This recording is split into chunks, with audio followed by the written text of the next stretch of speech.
Hello boys, अस्सलाम वालेकुम everyone. क्या हाल है बॉयज़, कैसे हो? और आई होप कि आप लोग सब खैरियत से हो। एंड बॉयज़, आज हम बात करने वाले हैं मैनचेस्टर यूनाइटेड वर्सेस फुलहम के मैच पे, जो कि अभी भी ख़त्म हुआ है। एंड ऑब्वियसली बॉयज़, इस मैच के बारे में आज हम बात करने वाले हैं। सो मेक श्योर बॉयज़, इस वीडियो को आप एंड तक देखें, so you will be so you will know कि जो मैनचेस्टर यूनाइटेड ने गलतियाँ कि आज नेक्स्ट मैचेस में हो सकता है शायद नज़र ना आए। बट ये है कि डेफिनेटली वीडियो को ज़रूर एंड तक देखना और वीडियो को ज़रूर लाइक और सब्सक्राइब ज़रूर करते जाना।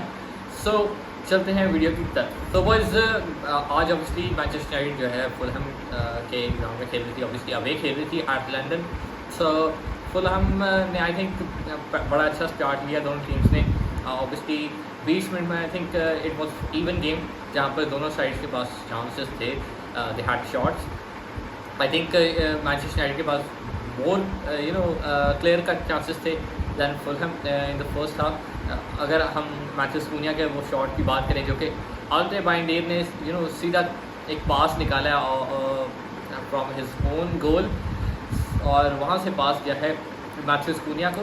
सो I think that was the biggest chance of Manchester United today, and I think Matheus Cunha should have scored that, and he missed that chance. So brilliant save by Bernd Leno, and the former Arsenal keeper made a biggest save of the match. I think that was a brilliant chance. I think maybe he should have finished that goal. But रही बात Manchester United के जो है काफ़ी अच्छे chances थे first half में even Fulham भी काफ़ी अच्छा नज़र आई। बाइंडेर ने काफ़ी अच्छे सेव्स किए। बाइंडेर के ऑब्वियसली काफ़ी उस पर जो है खबरें चल रही हैं कि जैसे कि आपको सबको पता है कि आर्सेनल के खिलाफ एरर भी बाइंडेर की वजह से हुआ था, एंड कैलाफियोरी ने एक सिंपल टैपिंग किया था from the header. So obviously मैं ये समझता हूँ कि अभी भी आज भी एक दो ब्लंडर्स हो सकते थे बाइंडेर की वजह से। हमने देखा कि जब सेट पीस होता है तो बाइंडेर उसको कुछ आइडिया नहीं होता कि कब पंच के लिए जाना है, कब पंच के लिए नहीं जाना। सो बेसिकली इस तरह की जो सिनेरियोस चल रहे होते हैं, आई थिंक उसमें थोड़ा एडजस्ट होने में टाइम लगेगा। आई थिंक रूबेन अमोरीम सही कह रहा है, it's a good decision to play Bayindir in goal, क्योंकि ओनाना का भी आई थिंक मे बी आज ओनाना अवेलेबल थे, बट डेफिनेटली उनको नहीं खिलाया गया। And Ruben Amorim he chose Alde Binder, the Turkish man. So basically I would say कि let's see अब ओनाना वाली सिचुएशन क्या बनती है, बट आई डोंट थिंक कि एंड्रे ओनाना जो है रुक रहे हैं। आई think that was the last game may be जिसमें एंड्रे ओनाना अवेलेबल थे आज के मैच में, बट उनको नहीं खिलाएगा। सो आई देखते हैं, but I think Altay Bayindir भी I think he is going to be preferred over Andre Onana. So basically boys, अगर हम बात करें सेट पीसेस से, आई थिंक सेट पीसेस से यूनाइटेड जो है बेहतर कर रही थी। हमने देखा गोल लेनी योरो का हेडर जो यूनाइटेड ने एक वाइट गोल स्कोर किया। सो बेसिकली वो एक लग रहा था कि भाई साहब यूनाइटेड जो है सेट पीस से बेहतर कर रही थी। हैरी मैग्वायर का इन पर भी चांस मिस हुआ, बट ये है कि डेफिनेटली सेट पीसेस से जो है मैनचेस्टर यूनाइटेड मुझे जो मैच देखते हुए लगा कि भाई दे वर अपसेट। हाँ, ऑब्वियसली उनको गोल स्कोरिंग अपॉर्चुनिटीज उस तरह से नहीं मिली, बट ये है कि हाँ मैथ्यूस कूनिया ने, मैंने जैसे बात की कि he had a big chance in the first half. उसने शुरू में आते ही शॉट भी ली जो कि बार से ऊपर चली थी ऑब्वियसली, बट ये है कि हाँ चांसेस क्लियर कट नहीं थे, मैं कहूँगा कूनिया वाले चांस के अलावा। बट ये है कि हाँ उस तरह से यूनाइटेड की फिनिशिंग भी नहीं रही। और ब्रूनो फर्नांडिस की जहाँ तक बात है, obviously he missed the penalty, और आई थिंक इट वाज मेरे ख्याल से ये पेनल्टी तो बनती थी जब मेसन माउंट को गिराया, बट ये है कि आई थिंक ब्रूनो फर्नांडिस को थोड़ा खुद सोचना था कि वो रेफरी के साथ जो है इश्यूज़ नहीं करना चाहिए था। And I think that was the reason कि जहाँ पे वो वहीं पे उस रीज़न के जो सही पेनल्टी वो मिस कर गया था, और पेनल्टी भी काफ़ी जो है ना बुरी मारी थी ब्रूनो फर्नांडिस ने। सो अगर आपके कैप्टन ही ऑब्वियसली एक इतना बड़ा ब्लंडर कर दे, और ऑब्वियसली उसके बाद जब से उसने पेनल्टी लूज़ की तो वो बॉल भी कैरी नहीं कर पा रहा था। बॉल कैरी करता तो obviously he was very slow, pass करते हुए बॉल लूज़ कर रहा था। सो बेसिकली उसको पेनल्टी तो उस पूरे मैच में जो है हॉन्ट करती रही है। ये तो मैं कहूँगा क्लियरली कि यार मैनचेस्टर यूनाइटेड को जो है आज लॉस किया। मैं कहूँगा कि ब्रूनो फर्नांडिस ने, ऑब्वियसली ब्रूनो फर्नांडिस अगर वो पेनल्टी मार देता ना तो मेरे ख्याल से वो एक बूस्ट हो सकता था, बट ये है कि उन्होंने मिस कर दिया।